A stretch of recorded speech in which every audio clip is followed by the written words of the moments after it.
So Sir Tim, pwede mo bang i-share ang mga strategies mo sa pagiging affiliate para makatulong sa ating mga EV viewers? Yes, tatlo lang lagi kong inaalala. Unang-una is you follow those gusto mong magaya or kung saan ka na-inspire. So, if gusto mo maging successful affiliate, follow those people na successful sa pagiging affiliate. And then second, you don't copy them but you imitate on how they do it on your own way. Parang gagawa ka ng sarili mong creative way na ma-implement on your own style. Okay? Kasi yung mga magpa-follow sa'yo na tao is yung mga makaka-relate sa'yo. So, para natural pa rin. Pangatlo, consistency talaga. Yun yung pinaka-importante. Kasi minsan, maganda na yung takbo, ganyan, pero if wala kang consistency, wala din, sayang. Mas lamang pa yung hindi sikat, pero consistent mag-post everyday or gumawa ng content everyday kaysa sa sikat na once in a week, once in a month, ganyan. So yun, consistency, follow yung mga taong gusto mong imitate, and then second, imitate their style pero on your own way. So ayun, na-experience ko rin kasi sa brand namin. We have brand ambassadors and affiliates. And we are comparing din yung mga sales ng mga affiliates namin. And napapansin namin na parang mas malaki pa yung sales ng mga affiliates. So siguro yun yung mga kailangan naming ituro sa aming mga brand ambassador para patuloy sila. Kasi ang offer din kasi ng brand namin sa mga ambassador is they will earn commission. Siguro ang mga ambassadors, alam lang nila is to have brand awareness.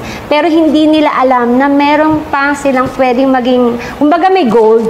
May gold kasi sa loob ng TikTok na kapag nag-content ka, pwede kang kumita. So why not malaman nila na as a brand ambassador, pwede kang kumita. Kaya yun yung isinishare din namin sa mga ambassadors. And actually, Sir Tim, kung napapansin ko din, marami din talagang nagti-TikTok. At the same time, marami yung nag-affiliate, pero hindi sila, kumbaga, yung number 3 mo na suggestion or technique is to have the consistency. Ano yung ipapayo mo sa mga ka-EB viewers natin na mga nag-affiliate na napuprostrate sila?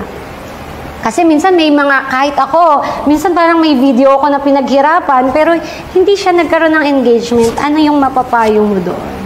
Pinaka-best tip for me kasi you think about the people, which is your followers or yung audience, not about on what you will gain.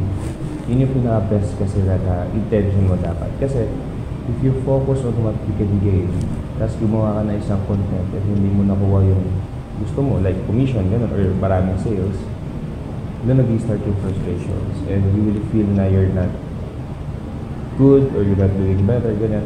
But if you think about the people na you're doing this content para makita nila na maganda tong product na to na kahit affordable, na matutulungan sila, unang-una, maging happy ka kasi makakatulong ka, makakatulong sa mga tao. Ganyan. And pangalawa, positive yung impact sa audience. So, mafe-feel din kasi ng audience yun na if you are sincere sa pinapromote mo or you just focus on sales. So, kapag ganun yung mindset natin na naka-focus tayo sa people, hindi tayo ma-frustrate. Kasi iba yung intentions natin. Okay. Yeah. Okay.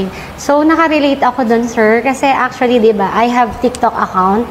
And nung sinuggest yan sa akin ni Ma'am Divine, sabi ko, bakit pa ako magti-TikTok? So, kumbaga sa akin, hindi ko na siya para maging trabaho. Pero dahil nakikita ko siya na need ng mga distributors, mga resellers, na parang makakatulong sa kanila for marketing. Kaya ginagawa ko. At the same time, siguro kailangan din natin i-enjoy habang ginagawa natin yung pagko-content. Kasi if nape-pressure tayo, dun tayo makakaramdam ng frustrations na, kumbaga, hindi tayo kasi nag-enjoy.